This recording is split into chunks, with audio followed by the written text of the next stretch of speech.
உங்க பொண்ணு வந்து எப்போதும் அழகா தான் இருப்பாங்க, அம்மாவுக்கு எப்போ பிள்ளைமே அழகா. ஆனா அவங்க அந்த கர்ப்பம் அடைந்த பிறகு உங்க பொண்ணு எவ்வளவு அழகாயிட்டாங்க, அவங்க முகம் எவ்வளவு அழகா மாறிடுச்சு? Good question. மாசமா இருக்கும்போது அழகா இருந்தா பெண் குழந்தை பிறக்கும்னு சொல்லுவாங்க. மாசமா இருக்க பொண்ணு டல்லா இருந்தாங்கன்னா ஆண் குழந்தை பிறக்கும்னு சொல்லுவாங்க. எல்லாருமே அதான் சார் சொல்லுவாங்க. பட் அவங்களோட ஆசை வந்து பையன் வேணும் அப்படின்னு. அதாவது ஒரு முகத்தை நமக்கு தேவையான மாதிரியே சொல்றாங்க பாருங்க. இல்ல சார், ஃபர்ஸ்ட் பேபிக்கு வந்து எனக்கு ரொம்ப டார்க் சர்க்கிள்ஸ் எல்லாம் ஃபார்ம் ஆச்சு, ரொம்ப அசிங்கமாயிட்டேன். என்ன சிரிப்பு ராஸ்கல். எனக்கு அது போகுமானே ஒரு டவுட் எல்லாம் வந்துருச்சு. அப்புறம் கடைசியில எல்லாரும் சொன்னாங்க அது பையன் தான். ஆனா எனக்கு பொண்ணு தான் பிறந்தது. ஓ, பொண்ணு மலர்ச்சியா இருக்கா இல்லையா? இருக்காங்க. மலர்ச்சியா இருந்தா ஆம்பளை பிள்ளையா பொம்பளை பிள்ளையா? மலர்ச்சியா இருந்தா பொம்பளை பிள்ளை. அப்ப இப்ப பொம்பளை பிள்ளையா ஆம்பளை பிள்ளையா? நான் அடுத்த சிதுல வந்து சொல்றேன்.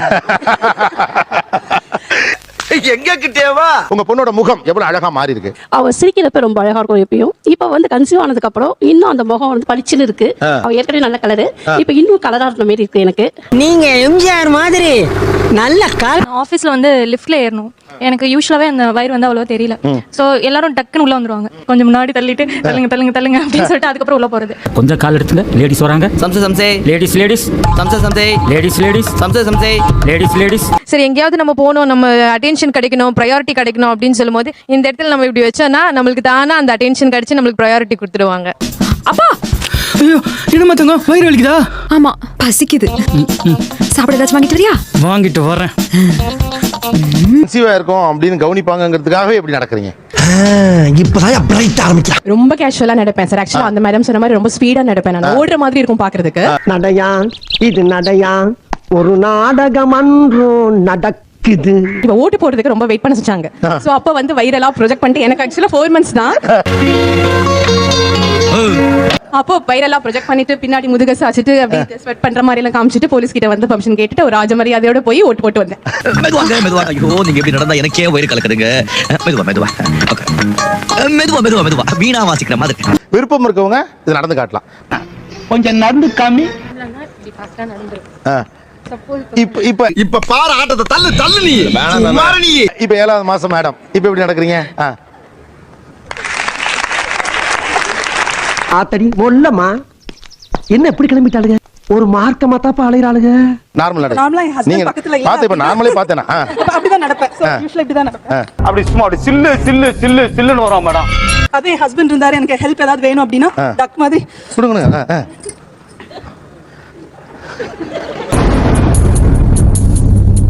அப்படியேம்மா வேற வலிக்குது.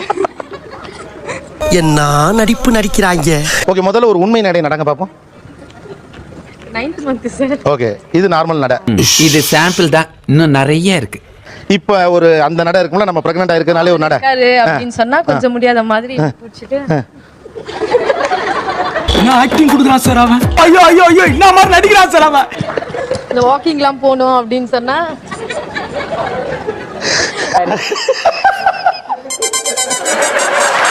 அவரு கூடவே வருவாரு. எவ்வளவு தூரம் நடக்க முடியுமோ கூடவே வருவாரு. அதனால வாக்கிங்க்கு கொஞ்சம் டிஸ்டன்ஸ் எக்ஸ்ட்ராவா அவர் கூடவே டைம் ஸ்பெண்ட் பண்ண முடியும்.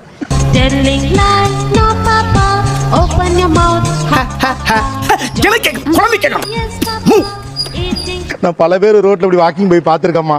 நான் கூட ஐயோ அப்படிதான் நினைச்சிருக்கேன். ஸ்டெப்ஸ் ஏறும்போது ஹெல்ப் பண்ணுவாரே அப்படின்னு சொல்லி கொஞ்சம் முடியாத அப்படி ஒரு இது நடக்கும்போது நீங்க எப்படி ஏறினீங்க? ஆக்சுவலா வாங்க மைக் கொடுங்க. என்ன ஒரு நடிப்பு. பார்த்து பாருங்க, எனக்குமே பதட்டமா தான் இருக்கு. பதட்டமா இருக்கா? என்னையா பதட்டம்? எங்க நீங்க எப்படி வந்தீங்க? நீங்க பாட்டுக்கு வரலாம். அப்படி என்னங்க சரட்டு புரட்டுன்னு இறங்கி ஏறீங்க? வாங்க பாப்போம். வீட்டுக்காரர் பார்த்துட்டு இருக்காரு. Oh my God.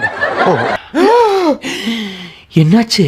ஷாக்காமா. ஓகே. ஆக்சுவலா மத்தவங்கள்ட்ட சொல்றதுக்கும் அம்மாட்ட சொல்றதுக்கு என்ன வித்தியாசம்? அவங்க நம்பவே இல்ல சார். ஃபர்ஸ்ட் ஆஃப் ஆல் நான் சொன்னோனே முடியாது. நீ கல்லாட்டாடுங்க, நான் ஒத்துக்க மாட்டேன். டாக்டர்ட்ட போய் செக் பண்ணி டாக்டர் கன்ஃபார்ம் பண்ணதுக்கு அப்புறம் தான் ஆமா பாப்பா நீ பிரெக்னன்ட்டா தான் இருக்கேன்னு நம்பினாங்க. நார்மலா மிச்சவங்க எல்லார்கிட்டயுமே சொல்லிடுவோம் ஒரு கேஷுவலா. பட் அம்மா கிட்ட சொல்லும்போது ஒரு வெக்கம் இருக்கும், அதுல ஒரு கூச்சம் இருக்கும். அம்மா கிட்ட நம்ம சொல்றோம் அப்படின்ற மாதிரி. ஆக்சுவலா நான் ஹஸ்பண்ட் கிட்ட சர்ப்ரைஸா சொல்லணும்னு நினைச்சேன். பட் அவர் என் கூடயே சுத்திட்டு இருந்தனால சொல்ல முடியல. ஆனா அம்மாட்ட சொல்லணும்னு நினைச்ச போது வந்து 2 days முன்னாடி வரைக்கும் ஒரு சின்ன சண்டைனால பேசவே இல்ல. அப்ப ஃபோன் பண்ணும்போது எங்க அம்மா கோமா சொல்லு அப்படின்னாங்க. அப்புறம் அம்மா நானும் இப்ப அம்மாவா போறேன், நீயும் அம்மா 2 பேரும் ஒரே இதுல தான் இருக்கோம் அப்படின்னு எங்க அம்மாக்கு அந்த 2 நாள் இருந்த கோவம் எல்லாம் அப்படியே மறைஞ்சு உன் மேல யார் அக்கறை ஜாஸ்தி வச்சிருக்கானோ அவங்க திட்டுவாங்க, கோவப்படுவாங்க, உன்னை கண்டிப்பாங்க. ஒரு 2 minutes பேசவே இல்ல. நான் மறுபடியும் என்னமா இன்னும் கோவத்துல இருக்கியா அப்படின்னு கேட்டா அந்த எமோஷனல் ஃபீல் என்னால உணர முடிஞ்சது. சோ அது ரொம்ப ஸ்பெஷலா இருந்தது அம்மாட்ட சொல்லும்போது. ரொம்ப நன்றி, ரொம்ப சந்தோஷமா இருக்கு எனக்கு. நைட் தூக்கமே வர மாட்டேது இது நினைச்சினா. ரொம்ப சந்தோஷப்படுறேன். இது எது சாப்பிடக்கூடாதுன்னு நம்ம சொல்றோம் சார். பழைய வைத்தியத்தை வச்சு சொல்றோம், ஒரு பைனாப்பிள் சாப்பிடக்கூடாது, எல்லாமே நெட்ல பாத்துட்டோம், நாங்க இதை சாப்பிடுவோம். இன்னும் 8 மாசத்துக்கு நோ சிக்கன்டா. நம்ம கொஞ்சம் படிக்கிறோம், படிச்சுட்டு அதை செஞ்சு பார்ப்போமேன்ட்டு தான் இந்த வாட்டி பைனாப்பிளும் சாப்பிட்டு பார்த்தேன், பப்பாயும் சாப்பிட்டு பார்த்தேன். ஒன்றும் ஆகல சார். விருந்துங்கிற பேர்ல கண்ணதுகள் எல்லாம் குறைச்சு உருண்டை கட்டியா உள்ள இறக்கி லோனை கொல்ல பார்த்து இல்லாம கஷ்டப்பட்டாச்சு. என்னென்ன சாப்பிடக்கூடாது? பலாப்பழம் சாப்பிடக்கூடாது, பலாப்பழம் சாப்பிடக்கூடாது, கருப்பு திராட்சை சாப்பிடக்கூடாது. அது குழந்தை கருப்பாயிடும்னு அதுக்காக அது ஒரு ஐதீகம். என்ன ஒரு கண்டுபிடிப்பு. ஃபர்ஸ்ட் அம்மாக்கு தான் கால் பண்ணது. கால் பண்ணோடனே கேட்டோடனே அவங்க வந்து செம்ம ஹாப்பி ஆயிட்டாங்க. அதாவது வந்து ஒரு சந்தோஷத்தை வந்து அப்படியே வந்து ஒரு 100 times பெருசு பண்ணா எப்படி இருக்கும். ஐயோ ஐயோ நான் என்ன செய்வேன், யார்கிட்ட போய் சொல்லுவேன், ராமா ஐயா அப்படி ஈஸ்வரா. தைரியத்தெல்லாம் வர வச்சுக்கிட்டு அதுக்கப்புறமா மீ இந்த மாதிரி இருக்குமே அப்படி சொன்னேன். அவங்களுக்கு அப்படியே கொஞ்ச நேரம் சைலன்ஸ். எனக்கு என்னால் அதை ஃபீல் பண்ண முடிஞ்சிச்சு. ஆனா குமுதா ரொம்ப ஹாப்பி ஆனாச்சு, ரொம்ப நல்லா இருந்துச்சு. அண்ட் ரொம்ப நானே வந்து ரொம்ப கான்ஃபிடென்ட்டாக ஃபீல் பண்ணேன். கான்ஃபிடென்ட் வாழ்க்கையில இந்த கான்ஃபிடென்ட் இல்லைன்னு வையேன் பிக் ப்ராப்ளம் வச்சு. கொஞ்ச நாள் கழிச்சு அம்மா வந்து வயிறு தடவி பார்த்தாங்க. அந்த நீங்க பேசின அந்த அதுக்கு அந்த இன்டிமசி வந்து ஹஸ்பண்ட் தடவி பார்க்கறது வந்து இப்ப அது ஒன்றும் பெரிய எக்ஸைட்மெண்ட் இல்லை.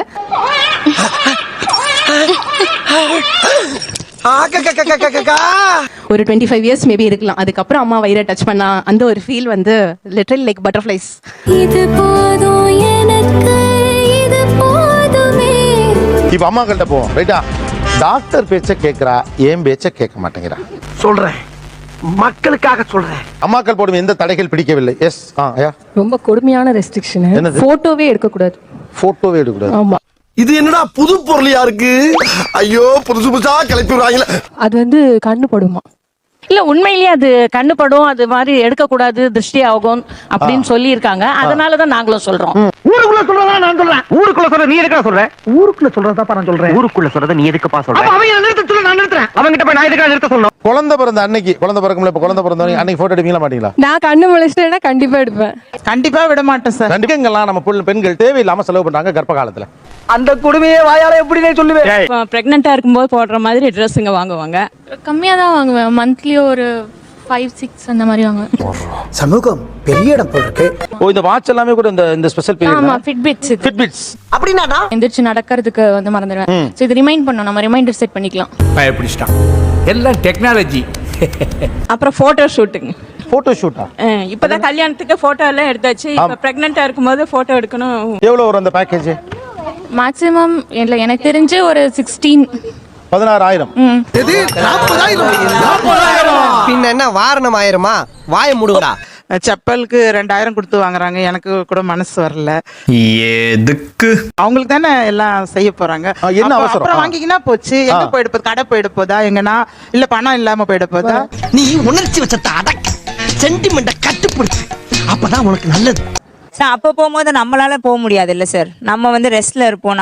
நம்ம போய் ஷாப் பண்ண முடியாது. அடேங்கப்பா, ரொம்ப விவரமான பொண்ணாவும் இருக்கு. ரொம்ப விவரமான பொண்ணு தான். பேபியோட ஃபேஸ் மட்டும் தான் ஃபிக்ஸ் பண்ண முடியாது. ஆனா இப்படிதான் இருக்கணும்னு நம்ம ஷாப் பண்ணும் போதே வந்து இதெல்லாம் பார்க்கணும், இதெல்லாம் போடணும்ன்ற அந்த ஒரு இமேஜினேஷன் இருந்துட்டே இருக்கும் எப்பவுமே மைண்ட்ல. இதெல்லாம் எப்படினே? எல்லாம் தொலைநோக்கு பார்வையோட போகணும்டா. நீங்க எப்படி இத கடந்தீங்க? ஸ்கூல்ல ஒர்க் பண்ணிட்டு இருந்தாங்க சார். அப்போ ஸ்கூல் சில்ட்ரனோட இருக்கும்போது ரொம்ப சந்தோஷமா இருக்கும். பிள்ளைங்களோட கொஞ்சம் கூட குறைச்சு விளையாடி பேசி சிரிப்பீங்க. ஆமா.